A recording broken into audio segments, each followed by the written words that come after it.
Here we are leaving at dark 30. We wanted to get out of here at 5 o'clock so we could get into Florida at a decent time. 594 miles to go. We're actually sailing out of Miami, but we're going to stop a couple hours before Miami tonight and then finish the trip tomorrow morning. We're driving from North Carolina to Florida. Our first stop of the day.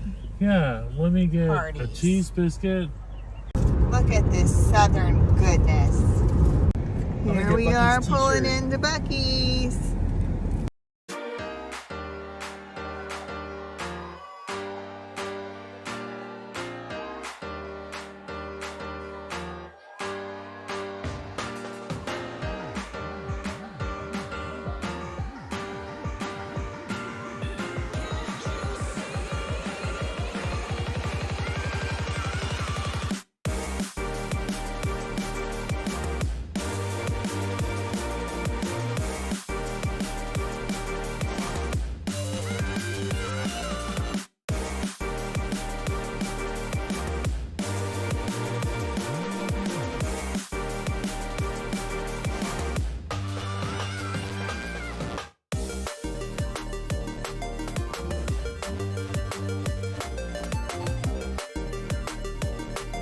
Welcome to Georgia. This is the travel center at the South Carolina-Georgia border that's really nice.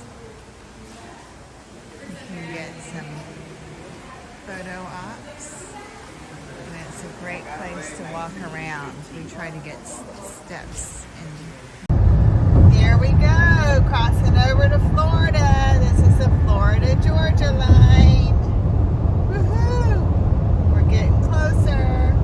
I had a hard time finding a decent hotel to stay at the night before our cruise, which is leaving out of the port of Miami. So we opted to stay a couple hours away in Vero Beach at Home to Suites by Hilton.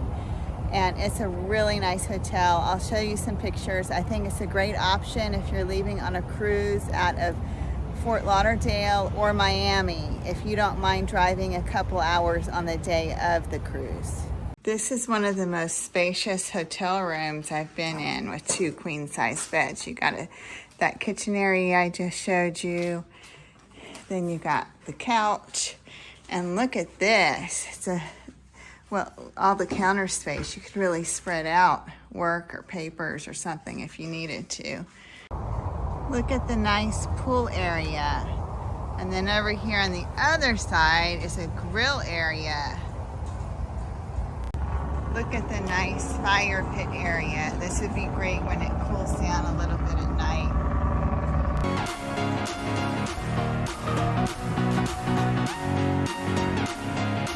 It's the morning of the cruise and we're headed to Miami. We're just about an hour away from the port. It can be kind of crazy when we get to the port, and we haven't been to Miami in a while, and so I can't quite remember how it works, but what usually happens is we pull around and unload our luggage, and then we go park. And we used to find an off-site place to park, but for the past several cruises we just park at the port. It's a lot more expensive, but it is so convenient. And when you get off at the ship at the end, it's nice to just be able to walk out to your car and leave. And it's always so exciting to pull up to the ship for the first time. You will want to drop off the luggage with the porters that you do not want to take on the ship yourself. Keep all important items with you, like your documentation, medicine, jewelry, food, soft drinks.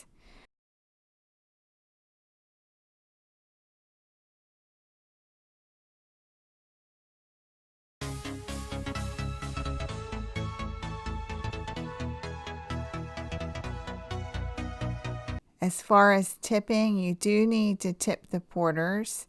I think a good rule of thumb to use is $2 per bag.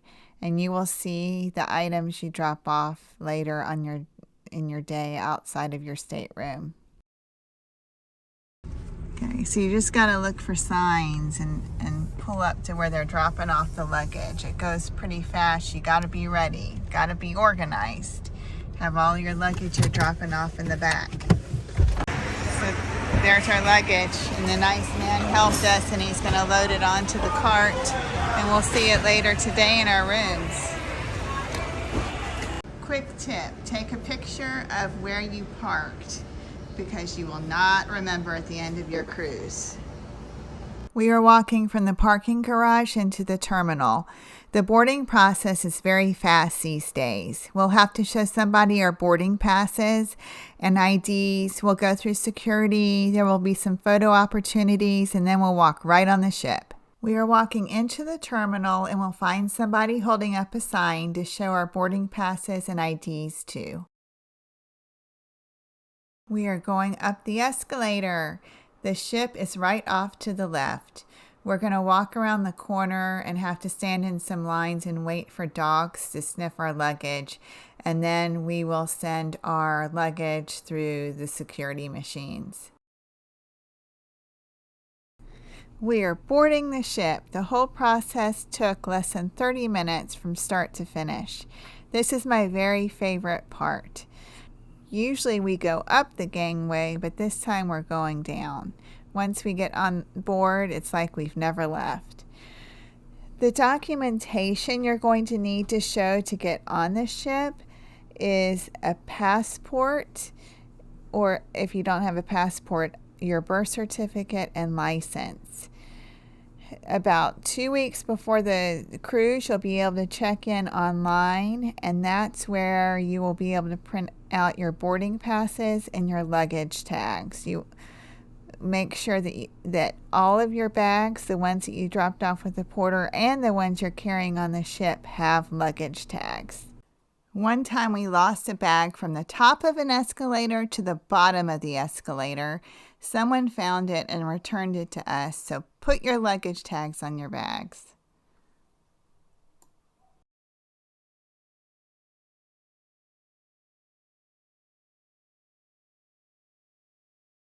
We made it onto the ship. Now it's time to go find something to eat. Head to deck 10.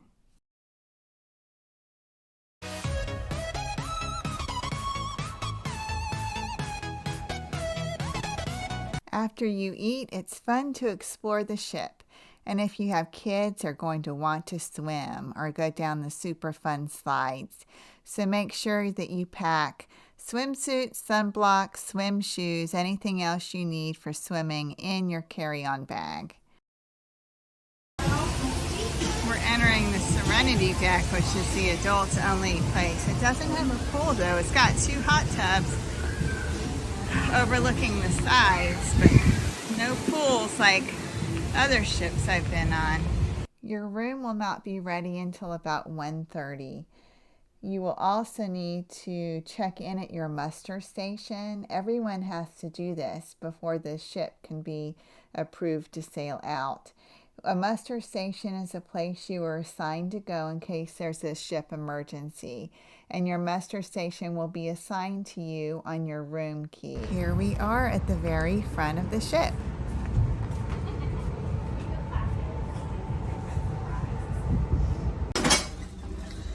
Here is our room. It's a balcony on the 8th floor, 8th deck, deck 8. Right now, we've got a view out into the ocean.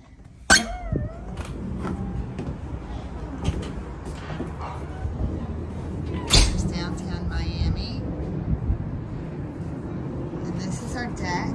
It's enough room for 2 chairs and a little table.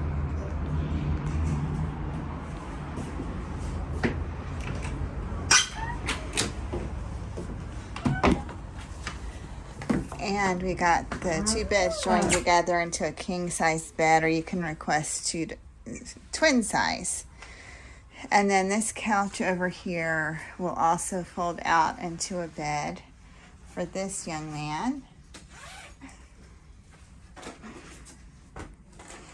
Okay, we've got a TV, we've got mirrors, a couple shelves. Here's a fridge, a tiny fridge. It doesn't stay really cold. But we loaded up with drinks that we've brought.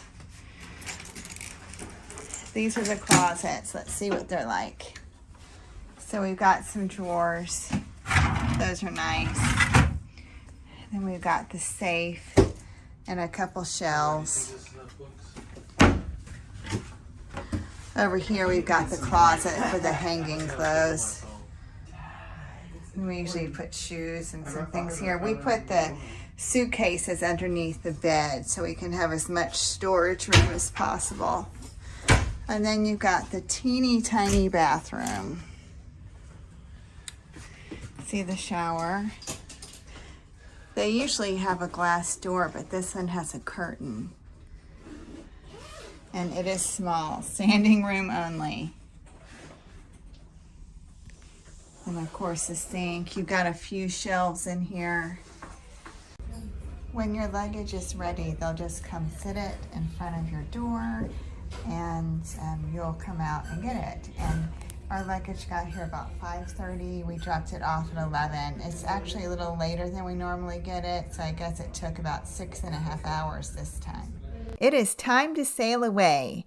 This is always one of my favorite parts. Go find a good place to watch it. It's exciting.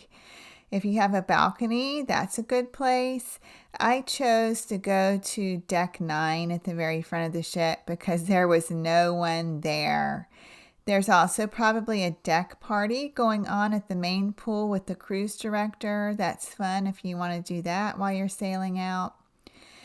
Ships usually leave around 4 p.m., give or take. They have to have final clearance and everybody has to have completed the safety briefing. From the port of Miami, it takes about 30 minutes to get out into the open ocean. We have 2 ships to pass, a Disney ship and a Royal Caribbean ship on the way out. The day of boarding can be a really long day depending on how much you've traveled that day. And it can be exhausting. You might have an early night that night. After you sail away, you'll probably want to start unpacking your luggage if you have that and organizing your room. There's plenty of time to explore the ship on that first day. It's always fun going to the dining room for the first time and ordering your fancy appetizers, entrees, and desserts. And then, of course, after dinner, you've got tons of activities that you can choose from, or you can do nothing. You can go see shows, or you can just walk around and explore the ship some more, maybe catch the sunset and take pictures.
We ate in the main dining room that night.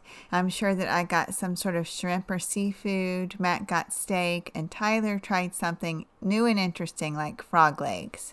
Join me for my next video about the first 2 sea days on board Carnival Horizon.